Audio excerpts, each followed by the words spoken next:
merci énormément, Vincent, pour cette belle introduction et vraiment pour cette invitation si chaleureuse. Je me sens, je vais le dire, un peu chez moi ici. Je pense à cette salle en particulier où on avait plein de discussions autour de la normativité juridique, des échanges du CRDP.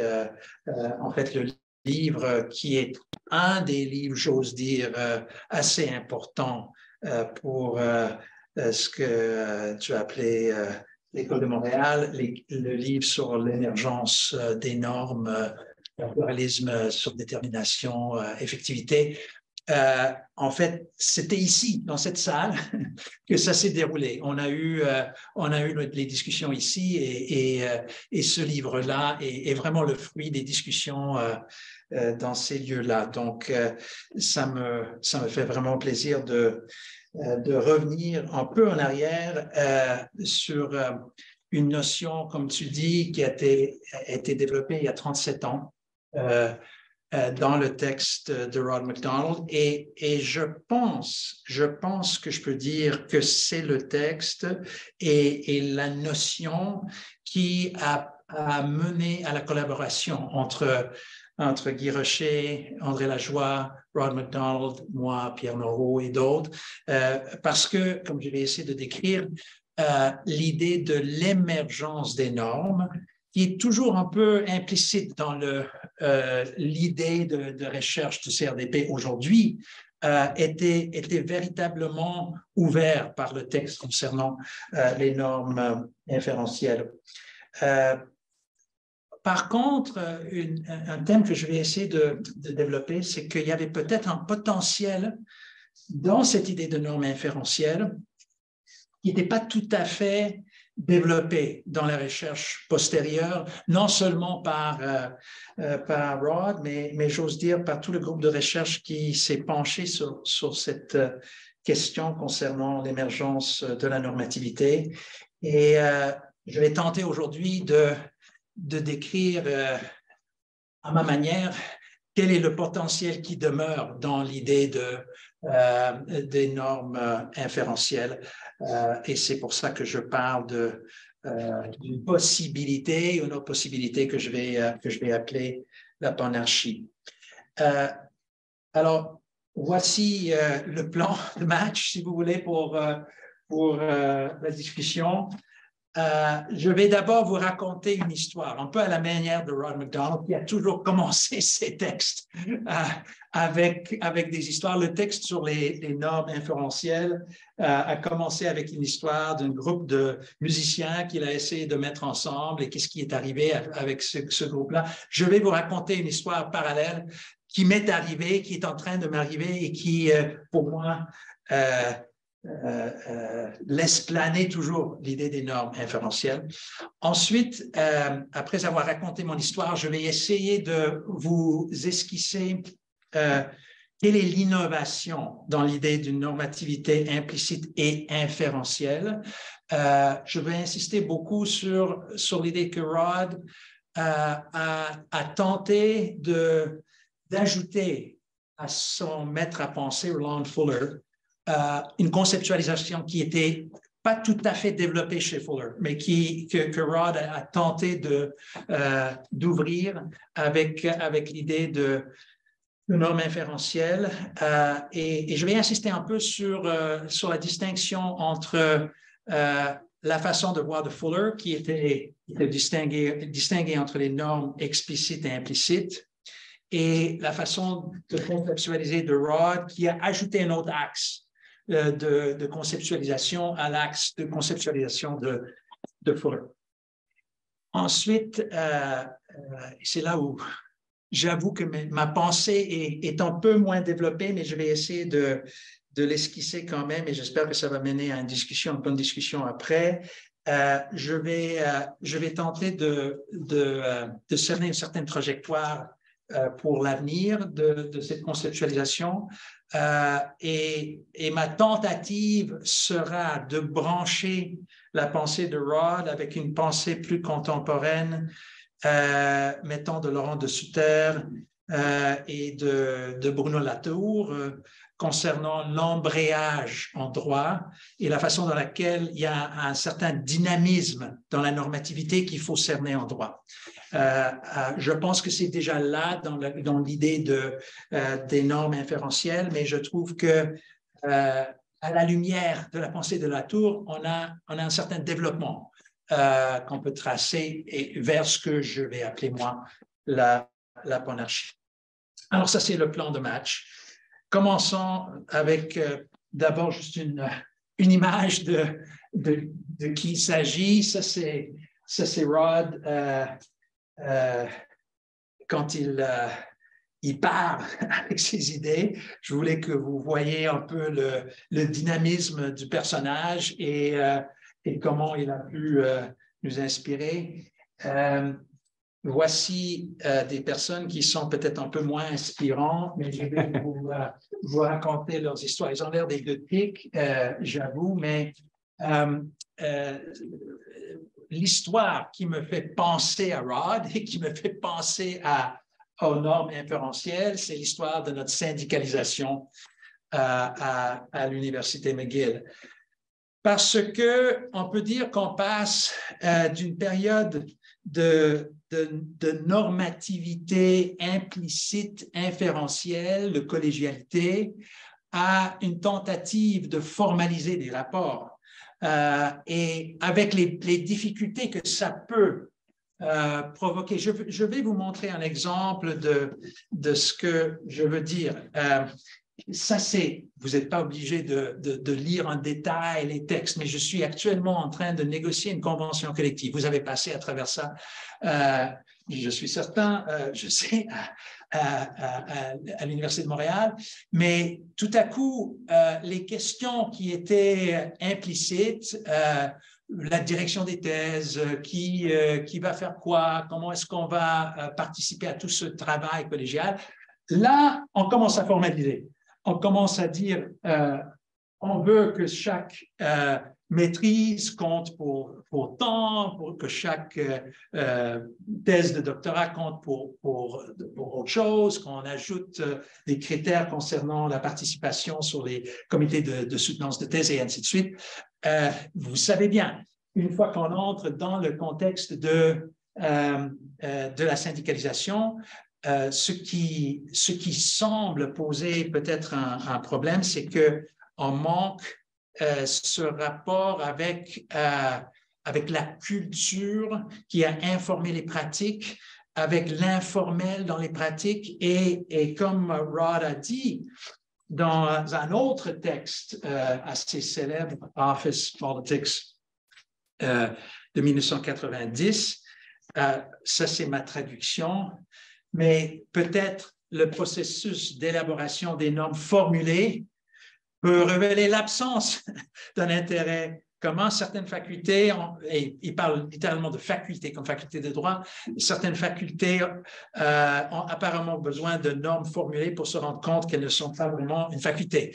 Alors, est-ce que c'est ça qu'on est en train de vivre à notre faculté? On se pose la question.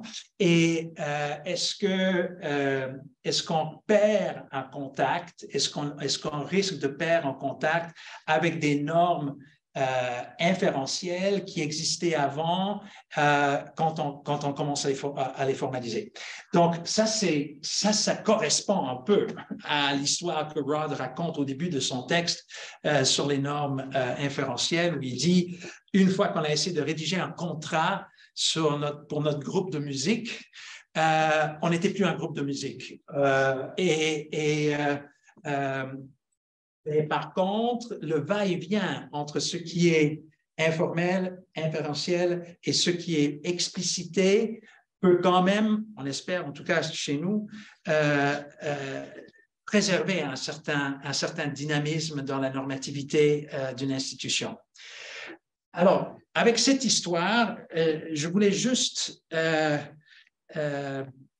mettre devant vous l'enjeu de la normativité implicite et inférentielle, tout comme Rod a essayé d'émettre un certain un certain avis envers des juristes que notre préoccupation avec le formel pouvait peut-être tuer dans l'œuf ce qui était véritablement le lien communautaire. C'est exactement, je pense, le type d'enjeu quand on essaie de formaliser nos rapports dans la faculté aujourd'hui. Avec ça, revenons donc au texte de 1986. D'abord, je veux noter que pour Rod, la normativité en question n'était pas uniquement une normativité inférentielle, c'était une normativité implicite et inférentielle. Mais je suis d'accord avec la prémisse derrière la conférence d'aujourd'hui, qu'on devrait vraiment saisir l'idée inférentielle, parce que l'idée implicite était déjà une conceptualisation, je pense, relativement bien développée, relativement bien connue. C'est vraiment la normativité inférentielle que Rod a même mis entre parenthèses entre guillemets plutôt, dans son titre, qui était l'ajout à la discussion de la normativité dans ce texte-là. Donc, je suis d'accord qu'on devrait s'arrêter sur l'idée d'inférentiel. Mais bien sûr, pour le faire, il faut voir qu'est-ce qu'il veut dire par tout le cadre d'analyse qui inclut explicite, implicite, formel et formulé plutôt et inférentiel. Je vous ai dit que dans ce texte-là, il y a une prémonition, en tout cas, du travail de recherche conjoint avec le CRDP qui était entrepris par André Lajoie, Guy Rocher, Rod Moy et d'autres sur l'émergence de la normativité. Et je vous donne juste un exemple. Il y a quelques autres citations du texte qui montrent la préoccupation que Rod avait dans ce texte pour l'émergence des normes. Et que la formulation de l'idée de normativité inférentielle avait un rapport avec ce qui émerge dans l'utilisation, la participation dans le projet social qui est le déploiement des normes. Alors, arrêtons-nous un peu sur cette citation pour essayer de comprendre ce que Rod veut dire. Le rôle d'une norme n'est pas fondamentalement altéré par sa mise en formule dans un contrat ou par sa promulgation sous forme de règles générales de droit. Des normes implicites continueront à émerger, soit directement à cause de l'interaction, soit indirectement à partir de normes à contenu symbolique récemment explicités. Rod imagine un certain dynamisme qui accompagne la formulation et l'explicitation des normes. C'est-à-dire que on a toujours, selon lui, un espèce de zone soutenue par la normativité implicite quand on formule des normes et une fois que la norme est formulée, elle est toujours en émergence à cause de ce qui peut se passer dans la dimension implicite et inférentielle.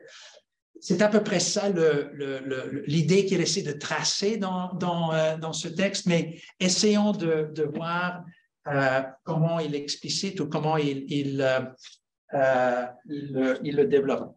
Je mets cette photo-là parce que je trouve qu'il y a un lien entre cet intérêt pour l'émergence de la normativité et les liens qui se sont tissés entre Guy, André et Rod.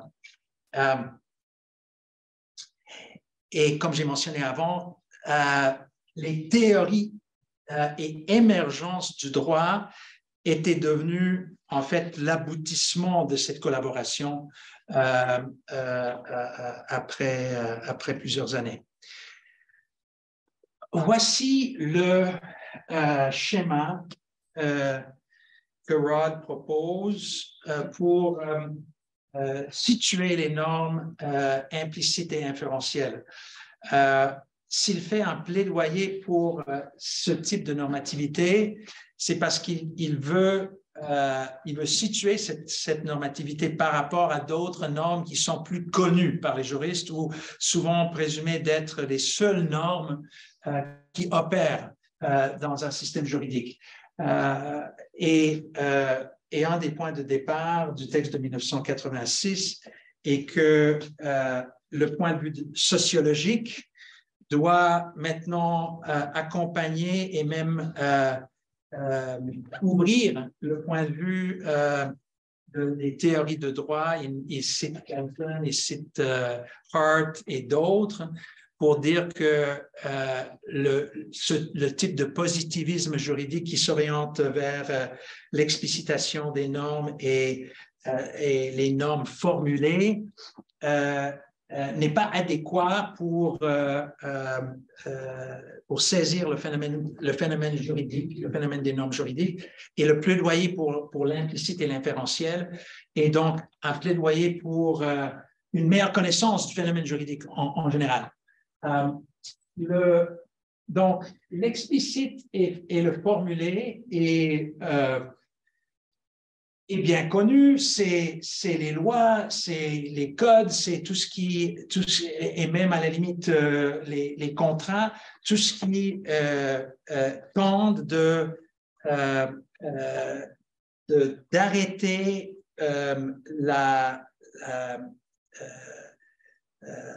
que plane sur nous une incertitude concernant l'orientation ou l'avenir des rapports normatifs.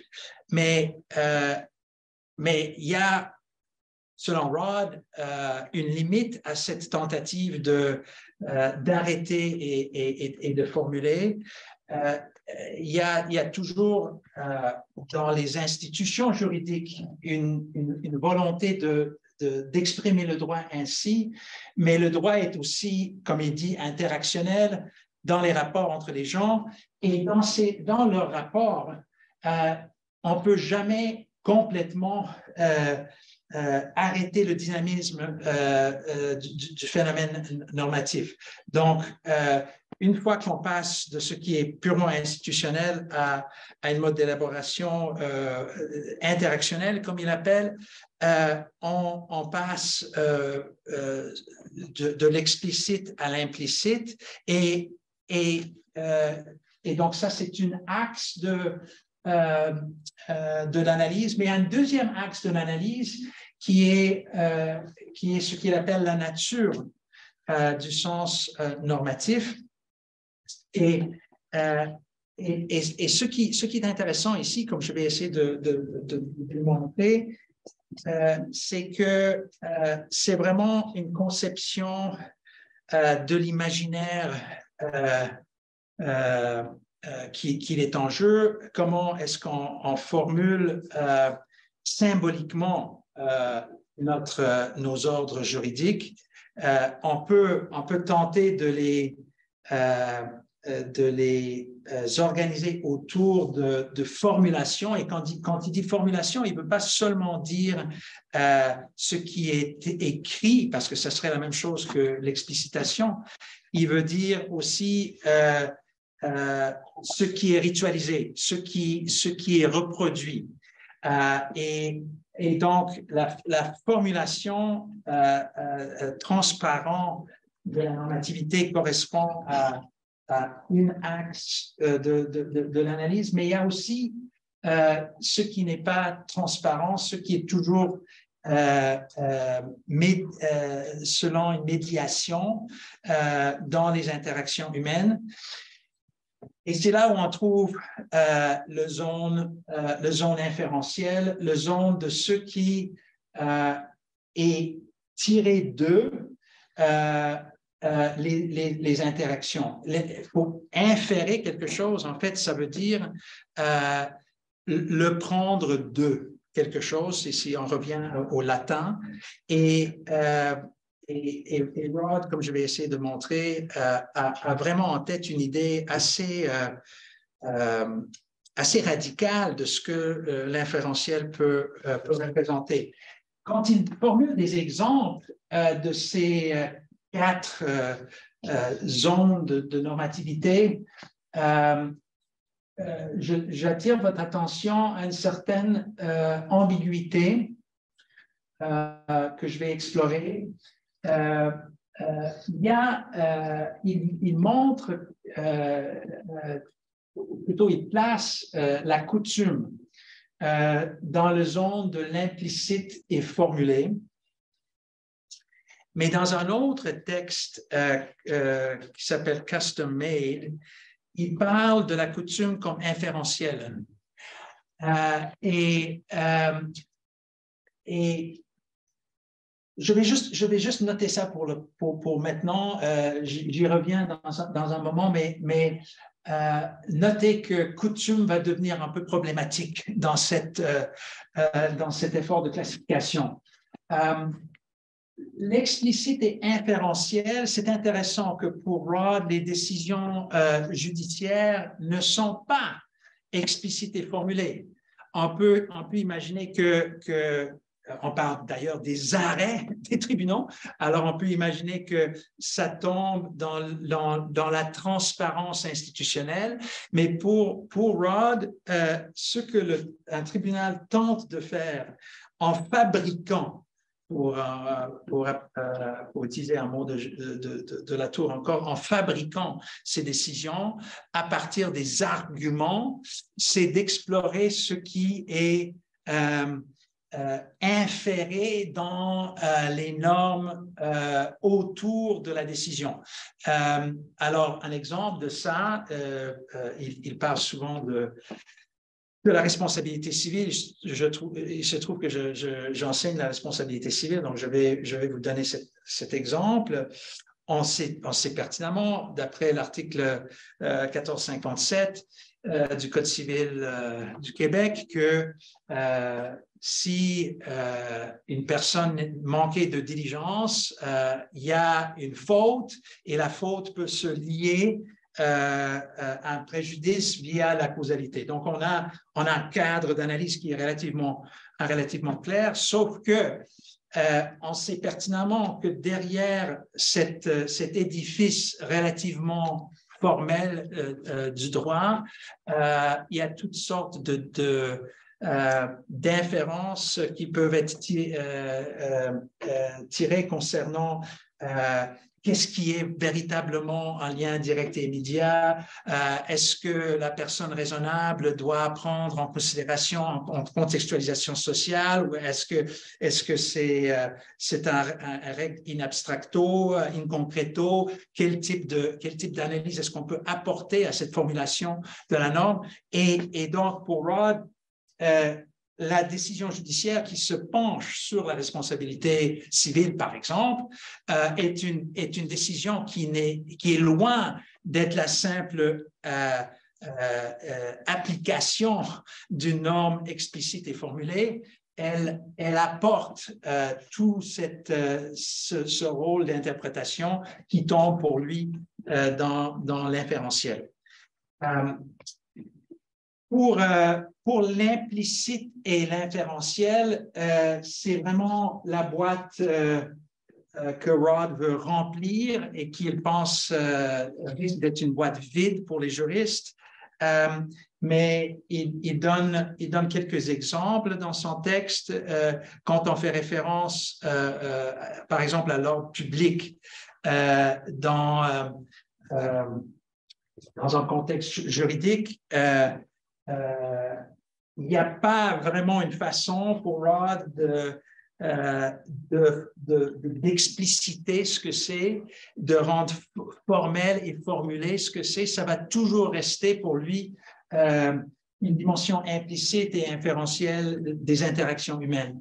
La création et l'interprétation de l'ordre public, pour lui, ça ne peut pas se placer facilement dans les autres zones, sauf que c'est ça qui rend la conceptualisation de Rod en peu complexe, il admet qu'il y a un va-et-vient entre ces modes ou formes de normativité.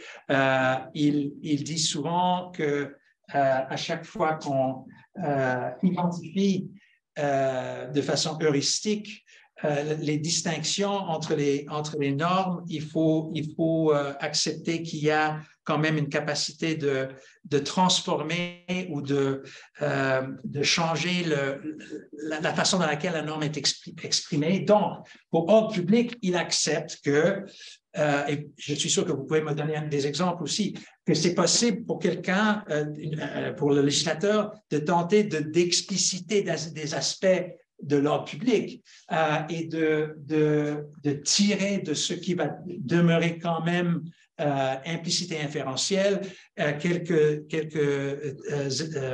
quelques éléments d'explicitation et formulation. Donc pour Rod, quand il regarde cette typologie, ce n'est pas une typologie fixe de classification où on va dire, à chaque fois qu'on rencontre une décision judiciaire, ça tombe nécessairement dans l'explicité inférentielle. Il va accepter que certaines décisions, mettons, sont rendues tellement répétitifs que le précédent qui donne, c'est devenu une règle que on peut faire référence à certaines décisions comme étant explicites et formulées. On peut faire référence aussi à la transition dans l'autre sens, où quelque chose qui a déjà été explicité et devient problématisé, s'ouvre plus à ce qui était implicite et inférentiel. Donc, il faut imaginer que cette typologie que Rod développe est une typologie dynamique qui offre la possibilité de tracer comment des normes émergent et changent de forme. Alors, je vous ai dit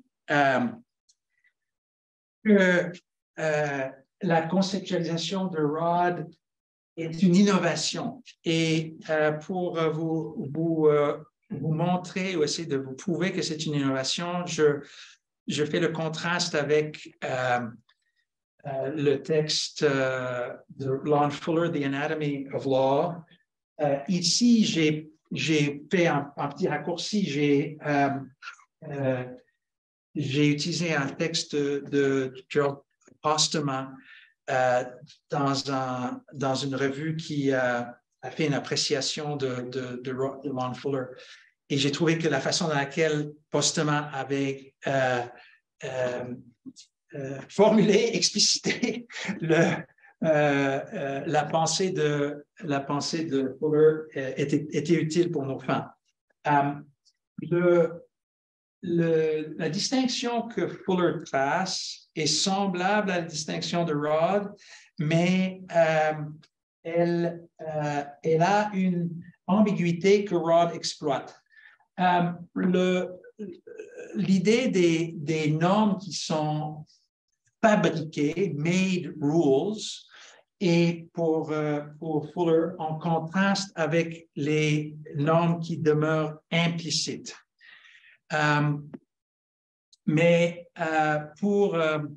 dans la formulation de Postema, ce qui est fabriqué, les made rules, ont à la fois des formulations, ils sont formulés, des formulations verbales, mais en même temps, parce qu'ils présupposent autorité, ils sont explicités. Donc il y a comme une conjugaison de ce qui est formulé et ce qui est explicité pour Fuller. Et Rod a vu dans ça un problème. Il pensait que c'était nécessaire de tracer une distinction. Et au même temps, puisque la seule distinction tracée par Fuller est avec ce qui demeure implicite, l'idée de l'inférentiel n'est pas présente chez Fuller. On n'a pas cet axe de l'analyse. Alors, si je reviens pour un instant à la catégorisation de Rod, c'est comme si Fuller nous donne juste cet axe concernant la division entre l'interaction et l'institution, mais il combine l'idée de la nature du sens normatif, l'idée de transparence et médiation que Rod essaie de départager. Je vais essayer maintenant de dire pourquoi pour Rod c'est important de tracer cette distinction. Et je pense que cet exemple est peut-être le plus clair dans le texte de 1986. Pour Rod, la distinction entre les normes formulées et inférées, qui est cet axe manquante chez Fuller, est établie en épistémologie et trace une distinction entre symbolisme discursif et intuitif. C'est quand même une prétention assez étonnante et qu'il faut essayer de saisir. Et je tente de saisir son exemple, sa distinction via son exemple. Il dit, dans un usage commercial implicite qui définit les vraies dimensions d'une pièce de bois 2x4 est formulé. Cet usage-là est formulé au même titre qu'un document statutaire. Vous savez que, moi je ne savais pas ça, mais j'ai fait une petite recherche pour savoir de quoi il parlait. Quand on coupe les morceaux de bois 2x4, ça c'est des dimensions de la scie, mais on sait pertinemment que ça sera un peu plus petit, un tout petit peu plus petit que 2x4, mais c'est toujours selon une norme. Cette norme de variation entre ce qui est explicite et ce qui est implicite est quand même formulée. C'est-à-dire qu'on sait toujours un 2x4 à telle variation. Et donc, pour Rod, ça, c'est une décision qui est, une norme plutôt, excusez-moi, qui est formulée même si elle est implicite. Et donc, qu'est-ce que ça veut dire, donc, la formulation, si on revient à cette idée de symbolisme discursif et intuitif? Pour Rod, la norme, j'essaie de le redire et j'espère que j'ai raison en le disant comme ça. La norme, selon qu'est-ce qui est véritablement un morceau de bois 2x4, est construit autour du processus qui produit le bois. Et il y a derrière la norme une certaine inférence que si je produis le bois de telle façon, il faut une marge il faut une certaine marge entre les dimensions du sciage et les dimensions auxquelles on arrive une fois que le bois est distribué. Et tout ça est implicite dans le processus. C'est compris par les gens qui achètent, qui distribuent. À la limite, c'est même compris par les consommateurs. Mais c'est jamais rendu explicite, même si ça peut faire partie codée, il dit, de ce que c'est une pièce de bois. Il dit par contre, excusez-moi, je vais juste monter ça ici pour que vous puissiez voir. Une norme explicite de la Cour suprême concernant la doctrine de l'abus de droit et non moins inféré concernant la normativité des rapports entre les non moins inféré que la normativité implicite des rapports entre les conjoints. Donc, qu'est-ce qu'il veut dire par ça? Il y a une normativité implicite entre les conjoints, espérons, concernant le partage du travail, la façon dans laquelle on élève les enfants et plein de choses dans la vie domestique entre les conjoints. Une normativité implicite qui est très rarement rendue formelle, mais qui, on espère, est inférée dans les rapports entre les personnes, dans cette interaction. Pourquoi le jugement de la Cour suprême est semblable pour Rod? Pourquoi il fait cette analogie entre la normativité implicite des rapports entre les conjoints et doctrine de l'abus de droit dans les jugements de la Cour suprême? Parce que le tribunal va même pas tenter d'expliciter ce qui demeure une inférence dans son appréciation de l'abus. On peut j'ai en tête une idée analogue, la décision célèbre concernant la pornographie des États-Unis, aux États-Unis, la Cour suprême des États-Unis, où le tribunal dit « I know it when I see it ». Il y a une inférence. On peut pas aller plus loin qu'annoncer que je suis devant l'abus de droit ou que je suis devant le phénomène et je me sers de ma capacité interactionnelle comme décideur d'apprécier ce qui ne peut pas être plus formulé que ça. Alors, je pense que c'est pour ça que Rod insiste d'abord sur cette idée de symbolisme et intuition dans les décisions qui ne peut pas être poussée plus loin que le fait qu'on annonce « je suis devant une norme ». Alors, c'est quoi donc la contribution de cette idée de normativité inférentielle à l'idée de l'émergence des normes et surtout à une idée de dynamisme normatif? Je veux insister sur une autre citation dans le texte de 1986 où Rod parle d'une métamorphose potentielle à l'intérieur des normes. Et il attribue très spécifiquement à la norme inférentielle un rôle important dans la métamorphose, dans cette dynamisme. Et je trouve ça intéressant ici, il a utilisé la terminologie norme inférentielle très spécifiquement, sans utiliser le norme implicite, comme dans le texte en général.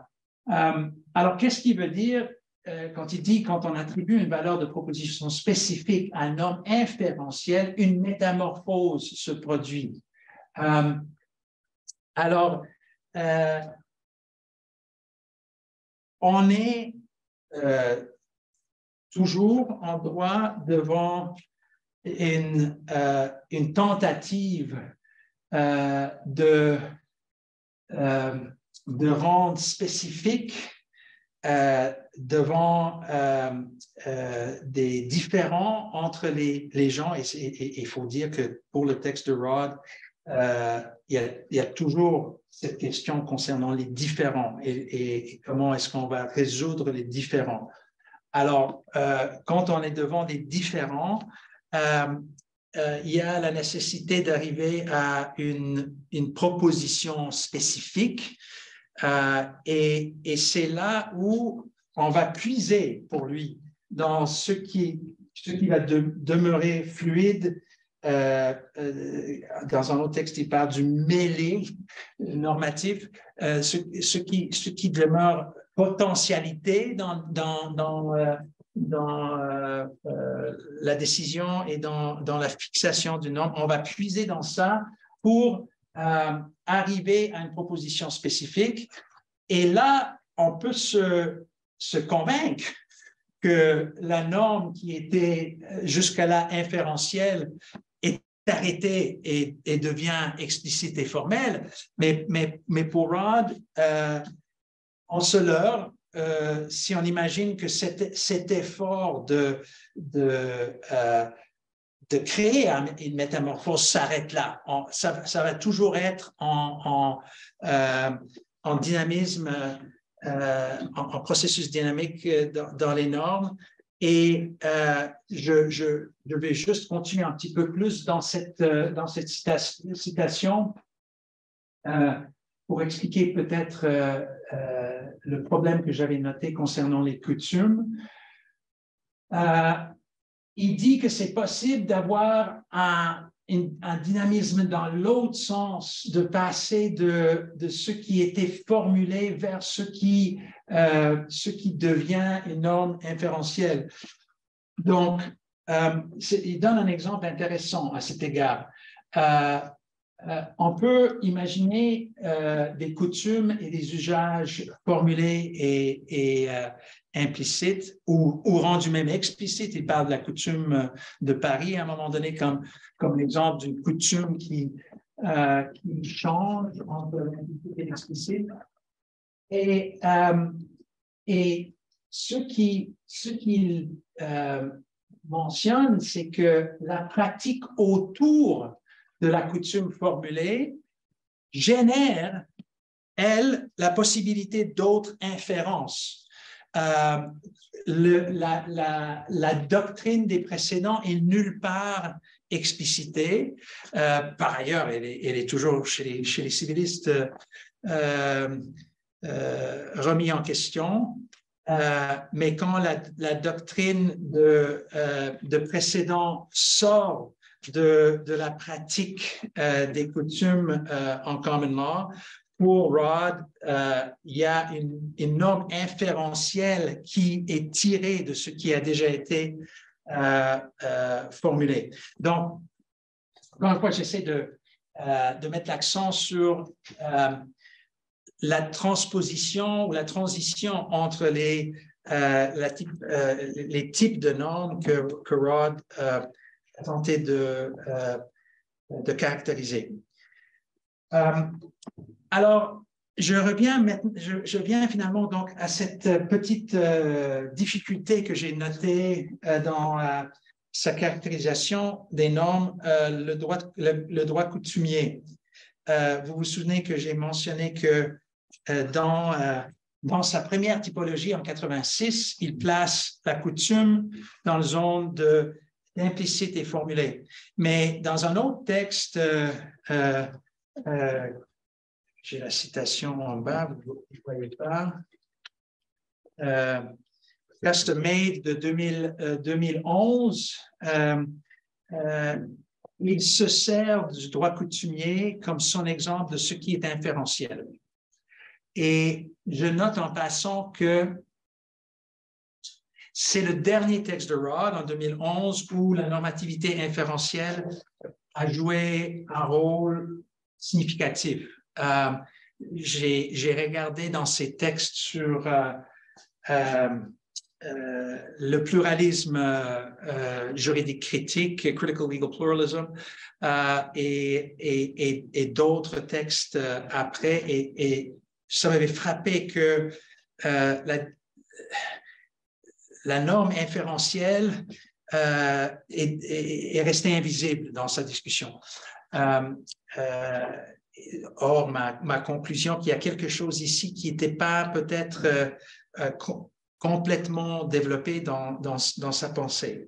Mais ici, c'est un texte où il revient à la norme inférentielle et drôlement, son exemple de la norme inférentielle est un peu en contradiction avec ce qui semble développé en 86. Mais puisque j'ai mentionné aussi le dynamisme dans sa conceptualisation des normes, on peut tracer une métamorphose de ce qui est une norme formulée et ce qui est une norme inférentielle.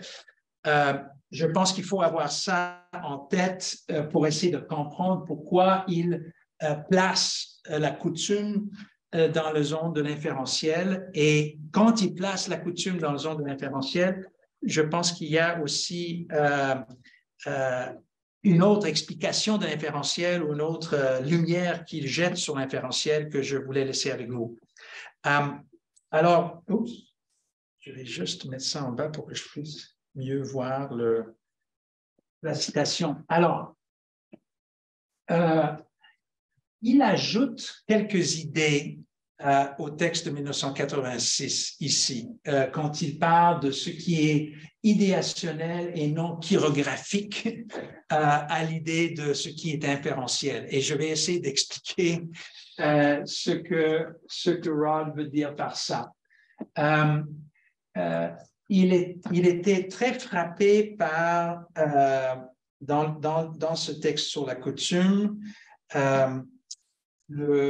pour lui, l'impossibilité de réduire la coutume au mot. Et on a une discussion sur le mot du droit. Alors, c'est intéressant que le mot inférentiel suggère pour Rod quelque chose qui est non chirographique et donc qui s'échappe au mot. Donc, on est devant une certaine paradoxe quand on essaie de saisir mot du droit qui est non chirographique. Mais pourquoi pour lui, il y a quelque chose dans la coutume, le droit coutumier, qui reste non discursif, non chirographique et qui est de toute façon juridique. Par ailleurs, dans ce texte custom-made, Rod s'insurge contre la Bible parce que il dit c'est pas vrai que in the beginning there was the word. Il dit non. il y a autre chose avant. Et en cela, si on imagine que tout se réduit aux mots, quand on essaie d'établir une ordre symbolique et créationnel. Alors, qu'est-ce qu'il veut dire par l'idée que même si le droit coutumier peut impliquer l'écriture, et même si on fait référence aux mots dans une langue naturelle, les mots sont appréhendés de façon inférentielle. Les mots sont appréhendés non via son écriture, sa reproduction explicite, mais plutôt par une dimension, ce qu'il appelle idéationnelle, et que ça sous-tend règles, institutions, processus, concepts, systèmes. Texte un peu difficile à lire, quand même. Je vais tenter de vous donner mon interprétation de ce texte. On sait qu'il y a toujours, je ne suis pas expert du langage, mais qu'il y a toujours le moment avant que l'idée s'explicite. Ça m'arrive maintenant, quand j'essaie de formuler ma pensée pour vous, il y a quand même cette hésitation. Le moment où j'essaie de transmettre ce qui est déjà quelque part chez moi dans la formulation de la pensée, mais qui demeure dans le domaine de l'idéationnel, de l'effort de voir et de conceptualiser. J'essaie de capter dans mes mots ce qui arrive dans mes idées. Alors, ça, c'est un phénomène qu'on connaît. Pourquoi il attribue cette dimension non chirographique à la coutume, à la façon dans laquelle les gens interagissent sans avoir nécessairement formulé leur mode d'interaction. Si je vous donne un exemple que Rod a aimé, peut-être ça va illustrer mon propos. Rod adorait aller regarder ce qui se passait au coin quand les gens attendent un autobus. Et parce qu'il voyait que c'était très différent dans différents pays, dans différents endroits. Et quand je vais pour l'autobus à Montréal, je me mets en queue derrière la personne